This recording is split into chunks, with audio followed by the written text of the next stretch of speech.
परीक्षा का समय, उफ, ये शब्द सुनते ही वो टेंशन, वो रातों को जागना और किताबों के ढेर सब याद आ जाता है ना। ये एक ऐसा दौर है जिससे हम में से लगभग हर कोई कभी ना कभी गुजरा है। लेकिन आज हम सिर्फ पढ़ाई के प्रेशर की बात नहीं करेंगे। आज हम जाएंगे उससे भी कहीं आगे, कुछ ज्यादा गहरे और डरावने सच की तलाश में। अच्छा सोचिए जरा, एग्जाम का सबसे डरावना हिस्सा क्या लगता है? कोई ऐसा मुश्किल सवाल जिसके लिए तैयारी ही नहीं की थी, या फिर वो घड़ी की टिक टिक टिक जो रुकने का नाम ही नहीं लेती, या शायद फेल हो जाने का डर? देखिए, जवाब तो हर किसी के लिए अलग हो सकता है, लेकिन कुछ स्टूडेंट्स के लिए असली खौफ वो क्वेश्चन पेपर में लिखे सवालों में नहीं होता। नहीं, असली खौफ तो उन दीवारों के अंदर, उन गलियारों में और उन कमरों में छुपा होता है जहां वो अपने भविष्य की तैयारी कर रहे होते हैं। तो चलिए सीधे अपनी पहली केस फाइल पर आते हैं।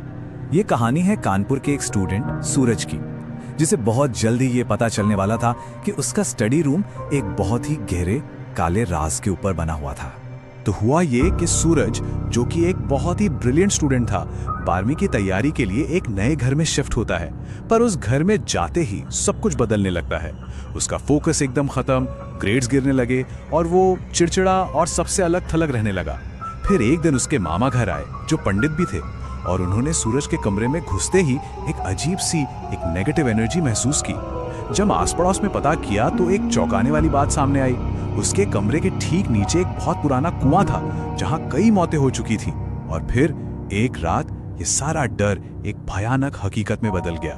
बचाओ बचाओ, ये सूरज की चीखें थीं। एक रात जब वो देर तक पढ़ाई कर रहा था, उसे लगा जैसे कोई अनदेखी ताकत उसे जमीन के अंदर खींच रही है। जब उसके पेरेंट्स भागकर कमरे में पहुंचे तो उन्होंने देखा कि सूरज फर्श पर पड़ा बुरी तरह कांप रहा है और उसके आसपास कोई भी नहीं था। कमरा एकदम खाली था। तो इस अलौकिक घटना का असर उसकी असल जिंदगी पर बहुत बुरा पड़ा। सूरज को एक हफ्ते तक हॉस्पिटल में रहना पड़ा और उसकी हालत इतनी खराब हो गई कि वो उस साल अपने फाइनल बोर्ड एग्जाम्स भी नहीं दे पाया। मतलब सोचिए, जिस चीज के लिए वो इतनी मेहनत कर रहा था, दिन रात एक कर रहा था, वही चीज उससे छीन ली गई। चलिए अब एक पर्सनल हॉन्टिंग से आगे बढ़ते हैं। चलते हैं नैनीताल के एक नामी स्कूल में, जहां एक राज दफन था। तो यहाँ का सबसे बड़ा सवाल ये है, रंजना, एक नई साइंस टीचर, एक ताला लगे हुए स्कूल के अंदर मरी हुई कैसे मिली? वो देर रात स्टाफ रूम में एग्जाम के पेपर्स चेक कर रही थी। अंदर आने का कोई रास्ता नहीं, बाहर जाने का कोई निशान नहीं। तो आखिर उस रात हुआ क्या? ये केस मिला इंस्पेक्टर अजय को। शुरू में तो कोई सुरागी नहीं था, बिल्कुल जीरो। फिर एक चाय की दुकान पर उन्हें स्कूल में भूत होने की अफवाह सुनने को मिली। अब इंस्पेक्टर को यह बात थोड़ी अजीब लगी, तो उन्होंने खुद रात में अकेले स्कूल की छानबीन करने का फैसला किया। और जैसे ही वो स्टाफ रूम के अंदर गए, लाइटें फ्लिकर करने लगी, दरवाजा अपने आप बंद हो गया और उन्हें एक औरत के रोने की आवाज सुनाई देने लगी। वो आवाज उन्हें एक लकड़ी की दीवार के पास ले गई और जब उसे तोड़ा गया तो अंदर से जो मिला वो हैरान करने वाला था। इंसानी हड्डियां और काले जादू में इस्तेमाल होने वाली एक गुड़िया।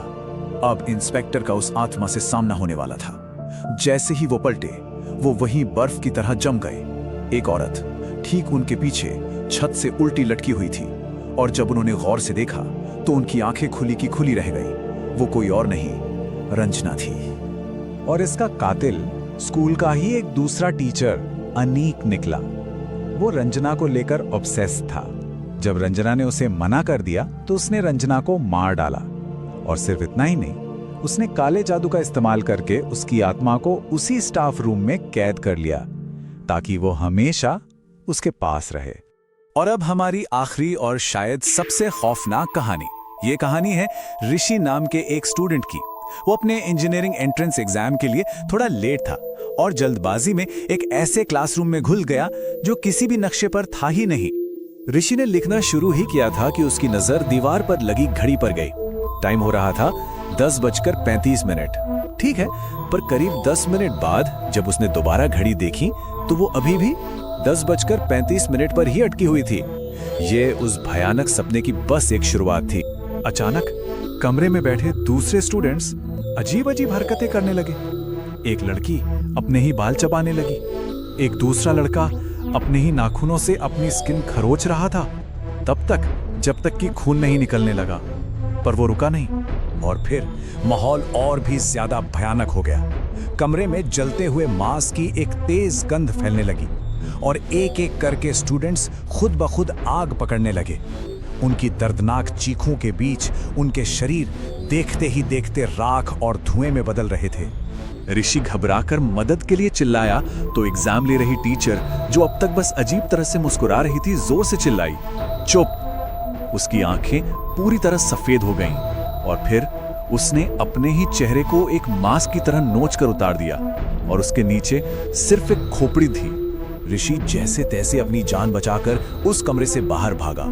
बाहर उसे स्कूल का गार्ड मिला और गार्ड ने जो बताया उसे सुनकर ऋषि के होश उड़ गए। उसने बताया कि सालों पहले ठीक उसी कमरे में सुबह 10:30 बजे एग्जाम के दौरान आग लगने से 40 स्टूडेंट्स और एक टीचर की जलकर मौत हो गई थी। ऋषि अनजाने में एक भयानक हादसे के भूतिया रीप्ले में फंस गया था। तो इन सारी डरावनी कहानियों से जो सबकी सब एग्जाम के प्रेशर और माहौल से जुड़ी हैं, क्या सबक मिलता है? देखिए, इन हादसों के जो नतीजे हुए वो बहुत गंभीर थे। सूरज अपने बोर्ड एग्जाम नहीं दे पाया और आज भी उसे देर रात पढ़ने में डर लगता है। जेएसएम पब्लिक स्कूल का वो स्टाफ रूम हमेशा के लिए सील कर दिया गया, पर कहते हैं कि वहां से आज भी रोने की आवाजें आती हैं। और ऋषि, वो उस आग से तो बच गया, पर उसके पास एक ऐसी कहानी रह गई जिस पर कोई यकीन करने को तैयार नहीं था। तो सवाल ये उठता है कि क्या ये सिर्फ भूत प्रेत की कहानियां हैं, या फिर ये उस भयानक प्रेशर का एक डरावना चेहरा है जो हमारे एजुकेशन सिस्टम में स्टूडेंट्स को झेलना पड़ता है? ये एक ऐसा सवाल है जो सोचने पर मजबूर करता है कि असली डर क्या है, वो जो हमें दिखाई नहीं देता, या वो जिसे हम अपने